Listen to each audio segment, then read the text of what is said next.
ये वाहिद मुकदमा है कि जिसमें ये वो बावकार मुजरिम, जो ऐसा मुजरिम आया है कि जो इतना बावकार है कि वो अदालत के रूबरू पेश नहीं होता, बल्कि अदालत को कहा जाता है कि जाओ अटक जेल में उसके रूबरू जाके पेश हो जाओ। ये क्यों हो रहा है और किस लिए हो रहा है? एक आदमी का खौफ क्या इतना बड़ा है कि आप पाकिस्तान की पूरी तारीख को मलियामेट कर देंगे। और सबसे पहली बात यह है कि साइफर के बारे में जो केस मैंने पहले भी बहुत बता दिया है कि ये जो वज़ीर-ए-आज़म सेक्रेटेरिएट है, इस वज़ीर-ए-आज़म सेक्रेटेरिएट के अंदर एक शख्स है, उसका नाम वज़ीर-ए-आज़म है। जो कोई भी हो, उसको पाकिस्तान की इस्टेब्लिशमेंट, पाकिस्तान की अदलिया और पाकिस्तान के अवाम आइन के तौर पर एक इख्तियार देते हैं कि वो अवाम के सामने किसी भी किस्म की इत्तला जो है वो रख सकता है।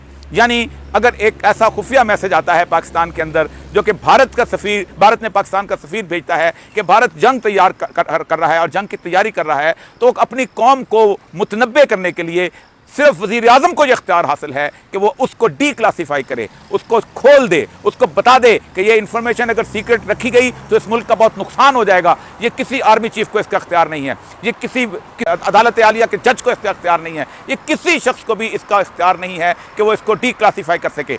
पाकिस्तान के अंदर ये इख्तियार सिर्फ और सिर्फ वज़ीर-ए-आज़म पाकिस्तान और उसकी काबीना को हासिल है। काबीना जिस चीज़ को चाहे डीक्लासीफाई कर दे और काबीना जिस चीज़ को चाहे अवाम के लिए खोल दे। आज जो मुकदमा दर्ज हुआ है उस एक ऐसे डॉक्यूमेंट के बारे में हुआ है कि जिसका कहा जाता है कि ये सीक्रेट डॉक्यूमेंट है। जिस वक्त वो काबीना में पेश हो जाए, वो उस वक्त वो डीक्लासीफाई हो जाए तो वो सीक्रेट नहीं रहता। इमरान खान के साथ मामला ये है कि इसके खिलाफ केस ढूंढने वाले इतने बौखला जाते हैं कि पहले वो तोशाखाना का केस लेके आते हैं और तोशाखाना के केस को 8-10 दिन के अंदर जिस तरह उसको कहा जाता है और ख़राब किया जाता है और जिस तरह उसके ऊपर फैसला किया जाता है, तमाम लीगल माइंड ये समझते थे कि ये फैसला टूट जाएगा। यहाँ तक कि आमिर फारूक जैसा जज जो है उस मजबूर हो जाता है कि इसके हक़ में फ़ैसला करे, वरना उसके पास और कोई रास्ता नहीं रह सकता, कोई उसके पास दलील बाकी नहीं रहती। उसके बाद अब ये जो साइफर का जो केस आया है, इसके बारे में यानी तय है कि एक डॉक्यूमेंट जो कि काबीना में पेश हो जाए, जिसको कम से कम 60 लोग देख लें, वो कहाँ का सीक्रेट रह गया।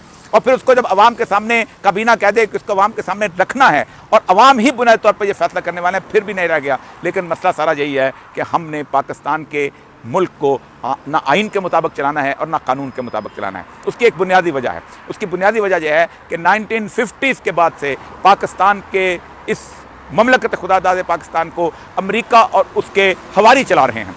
अबुल कासिम फजलुल हक की हुकूमत जब तोड़ी गई थी तो उसने सबसे पहले खड़े होकर कहा था, मैं मशरकी पाकिस्तान का चीफ मिनिस्टर हूँ। मेरे खिलाफ वाशिंगटन पोस्ट में खबर लगाई गई और उस खबर के बाद मुझे गद्दार साबित किया गया। गद्दार उसको वाशिंगटन पोस्ट ने साबित किया और उसने यहाँ खड़े होकर कहा कि मेरी हुकूमत जो है अमेरिका के कहने पर तोड़ी गई थी। और वो शख्स जिसने लाहौर शहर के अंदर करारदाद पाकिस्तान कायद-ए-आज़म के सामने पेश की थी, उसको हमने गद्दार कहा और उसको कहा कि अब इसकी हुकूमत ख़त्म की जाए। और वो सिकंदर मिर्ज़ा जिसने गवर्नर की ओहदा संभाला और सिर्फ चंद दिनों के बाद उसने अमेरिकी सफ़ीर की बेटी जोसेफिन से अपने बेटे की शादी की, वो हमारे लिए मोहतरम और मुकर्रम ठहरा। हमारी तारीख तल्ख है, हमारी तारीख ऐसी खौफनाक है, लेकिन हम उससे सबक नहीं हासिल करते। हम आज भी समझते हैं कि शायद इस सारे के सारे सिनेरियो के अंदर हम उस शख्स को इबरत का निशान बना देंगे। लेकिन याद रखें, दुनिया की तारीख में बहुत कम ऐसे किरदार पेश हुए हैं कि जहां उनको बाहर लाना लोगों के लिए खतरा का बायस ना, जहां उनको बाहर लाना अवाम के लिए मोहब्बतों का बायस हो और वो मोहब्बतों से डरे। नेल्सन मंडेला का मुकदमा अदालत में नहीं चलता था, नेल्सन मंडेला का मुकदमा उसके उस जजीरे वाली जेल में चलता था क्योंकि लोग उससे खौफजदा थे।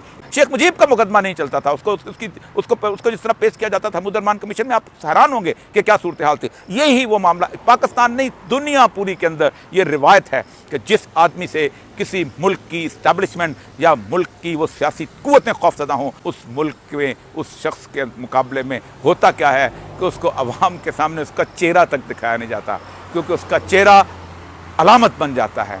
लेकिन वो शख्स रहे या ना रहे, पाकिस्तान का मुस्तकबिल अब इमरान खान के गिर्द ही घूमता है और घूमता रहेगा। उसके ज़िंदा रहने में भी उसके गिर्द घूमता है, उसके मरने के बाद भी उसके गिर्द घूमेगा। याद रखो, ये फ़ैसला आपको करना है कि क्या आपको एक ऐसा मुल्क चाहिए कि जो गवर्नेबल हो, तो फिर आप पाकिस्तान में आइन और कानून की बालादस्ती कायम करें। ये वाहिद मुल्क है कि जिस मुल्क के अंदर एक चीफ इलेक्शन कमिश्नर, ये करीब उसका ऑफिस है, चीफ इलेक्शन कमिश्नर से अमेरिकी सफ़ीर आके मिलता है, दुनिया के किसी मुल्क में वो नहीं मिलता। और वो चीफ इलेक्शन कमिश्नर इनकार कर देता है कि मैंने वज़ीर पाकिस्तान के इलेक्टेड सदर से नहीं मिलना। ये तमाशा है, ये तमाशा बंद होना चाहिए। ये तमाशा बंद ना हुआ तो शायद शायद इस सुप्रीम कोर्ट से भी लोग तवक्को न रख सकें। 16-17 दिन रह गए हैं इस चीफ जस्टिस के, और उसके बाद एक दूसरा चीफ जस्टिस आ जाएगा। ये एक सराय है, इस सराय में हर कोई यहाँ आता है और चला जाता है, लेकिन उसने कल अपने इन अमाल का अल्लाह के सामने हिसाब देना है। आज आप जो कुछ करते हो, फत्तकुल्लाह मस्ततातुम, अल्लाह का तकवा अख्तियार करो जितनी तुम्हारी इस्तिताअत है। सुप्रीम कोर्ट को अल्लाह ने इस्तिताअत दी है, अल्लाह क़यामत के दिन जरूर सवाल करेगा कि मैंने तुम्हें इस्तिताअत दी थी, तुमने अदल किया कि नहीं किया। मैंने तुम्हें इस्तिताअत दी थी, तुमने गरीबों को और मजलूमों को दादरसी की या ना की। मैंने तुम्हें अदल की ताकत दी थी, तुमने क्या किया। बदतरीन सूरत हाल उन लोगों की होगी कि जो अदल नहीं कर सकेंगे, और जो अदल करेंगे, अल्लाह कहता है क़यामत के दिन 7 लोग मेरी तख्त के साए के नीचे होंगे। उसमें पहला आदल हुक्मरान होगा जो अदल करता रहेगा।